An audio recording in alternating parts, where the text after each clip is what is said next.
Мерките за самовработување да ги опфаќаат и луѓето кои не се активни баратели на работа во Агенцијата за вработување, а Министерството за труд и социјална политика треба да ги процени потребите на нерегистрираните невработени и зошто тие не го користат државниот систем.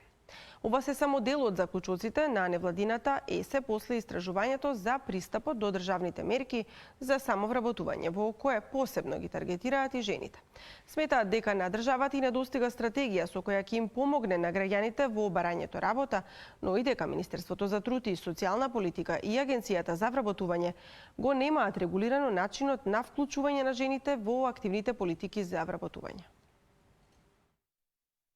Во изминатите години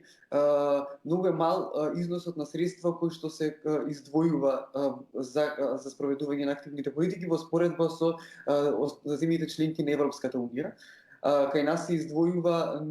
некаде во просек 0,16% од бруто домашниот производ за спроведување на овие политики, а во земјите од Европската унија па и некаде и во просек до 20%. Проблемот кај нас е тоа што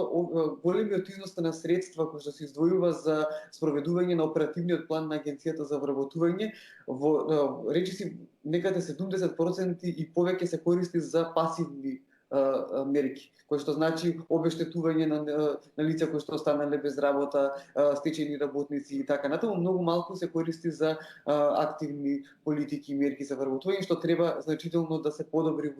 во наредниот период.